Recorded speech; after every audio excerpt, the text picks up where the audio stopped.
L'auteur du livre qui sort aujourd'hui, qui s'appelle Aménagement du territoire et urbanisme, entre théorie, perception et pratique cas du Sénégal.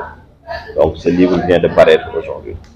Alors déjà, pourquoi le livre? Parce que tout simplement, nous sommes dans des domaines qui sont méconnus, quoi que l'on puisse dire. Et pourtant, rare est le fait de ne pas constater qu'à chaque fois qu'un nouveau gouvernement se forme, un ministère est créé en charge de l'urbanisme ou encore en charge de l'aménagement du territoire. Hélas, quand on pose la question à beaucoup de monde, eh bien, la compréhension de l'importance de ce secteur dans le développement d'un pays n'est pas très bien cernée.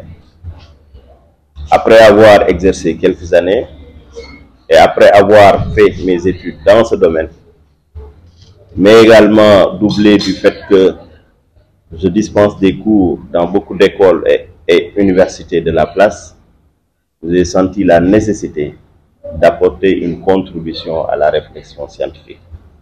Ce livre, son objectif principal est de faire sortir nos métiers au-delà des cadres universitaires et professionnels, permettre aux profanes, permettre au grand public de connaître l'importance de l'aménagement du territoire et de l'urbanisme dans la conception et dans la mise en œuvre des politiques publiques. Voilà pourquoi j'ai apporté ma petite contribution à la réflexion scientifique.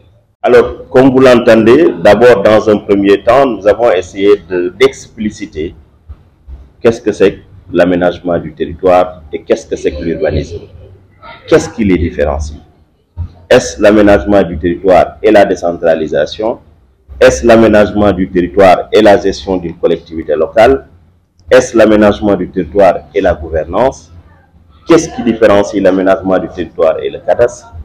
Etc. etc.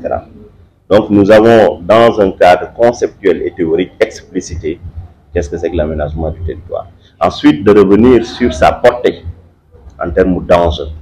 Également, quels sont ses principes au niveau de l'aménagement du territoire et de l'urbanisme. Nous avons aussi également défini l'urbanisme en partant de Cerda, en visitant un peu l'école de Neuchâtel en Suisse, en visitant aussi les grandes réalisations qui ont été effectuées à Paris autour du baron Haussmann au XIXe siècle dans le cadre de la modernisation de la ville de Paris.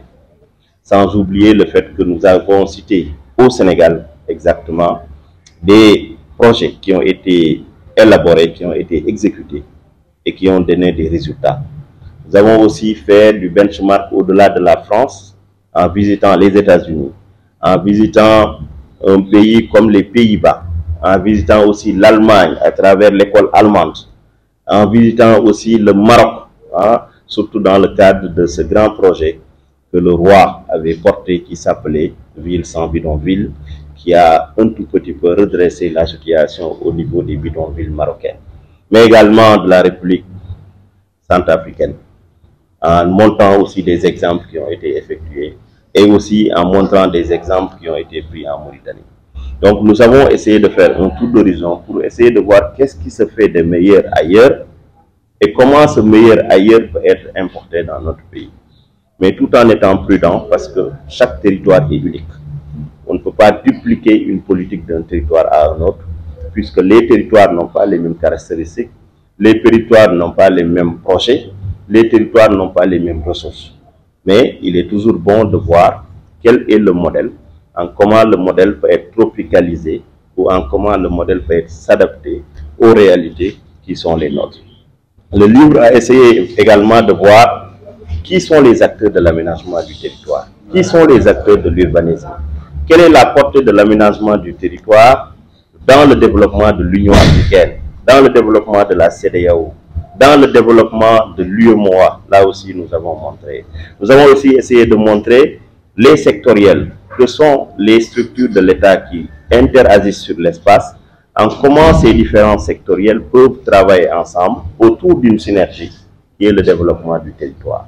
Donc ce livre a essayé de voyager, d'expliciter, de faire comprendre de permettre aux profanes, vous en tant que journaliste, si vous vous intéressez à ces questions, pour demain être des journalistes spécialisés sur ces questions-là, eh bien le livre est le vôtre. Non, au Sénégal, tout le monde sait que c'est le désordre en termes d'occupation spatiale. Tout le monde sait que le territoire, en réalité, tel que configuré actuellement, est problématique. Problématique puisque nous avons déjà, quand on regarde le nombre de collectivités territoriales, si on prend juste les communes, les 558 communes, le nombre de communes ayant un outil de pilotage économique et social ne représente pas 15%. Quand on prend le nombre de communes ayant un document de planification économique et sociale, ne représente pas 20%. Voilà la situation. C'est dire donc que tous les jours nous développons des projets sur le territoire sans qu'il y ait des outils de pilotage spatial qui nous permettent de se projeter à l'avenir. Cette situation crée des contraintes d'attractivité territoriale, mais aussi de compétitivité territoriale. Aujourd'hui, quand on cite le Rwanda, pourquoi nous citons le Rwanda? Parce que des efforts ont été faits.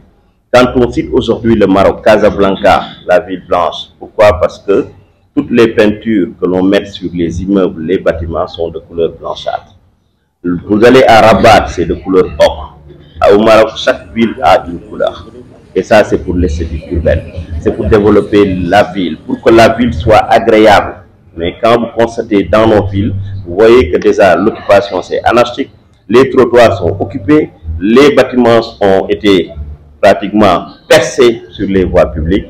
Et là encore, qu'est-ce qui se passe? On a aussi le développement de l'activité informelle. Ça montre encore une fois que les vocations fonctionnelles qu'on doit donner aux espaces, eh bien là aussi on a un problème. Effectivement, parce que le livre en réalité a été terminé depuis le mois de décembre. Le manuscrit a été ficelé, terminé. Et le titre aussi connu. On est au mois de décembre 2023. Les élections, c'est au mois de mars 2024. Vous voyez que quand on voulait publier le livre, la situation politique du Sénégal n'était pas trop favorable. Toutes les réflexions, tous les débats tournaient autour de la politique. Qui va être candidat, qui ne va pas être candidat. À qui on va mettre en prison, à qui on va ressortir. On parlait plus de politique. Le Sénégal était dans une pente. Et pendant ce temps, mon livre était déjà disponible, en tout cas du point de vue manuscrit. Alors, quand je voulais publier cet ouvrage, j'ai consulté des amis, certains sont dans la salle, d'autres aussi sont ailleurs, qui m'avaient recommandé en son temps d'attendre à la fin des élections pour publier le livre, puisque les éléments dont je vous parlais tout de suite, si j'en avais parlé à l'époque, eh bien, ils allaient être dilués dans le débat politique. C'est la raison pour laquelle j'ai attendu. Et en attendant que les élections passent, il s'est passé, en fait, les planètes se sont alignées, puisque l'urbanisme et l'aménagement du territoire ont été réunis dans un même ministère. Finalement, c'est la pensée du chef de l'État qui est venue rejoindre notre pensée qui était en sourdine. Et nous avons senti aujourd'hui le bon moment pour sortir le livre. Et c'est le lieu aussi de remercier toutes les personnes, de près comme de loin, qui ont eu à nous soutenir pour pouvoir livrer cet ouvrage aujourd'hui à vous. C'est le tien, critiquez-le, formulez des recommandations, améliorez-le, mais c'est notre contribution à la réflexion scientifique.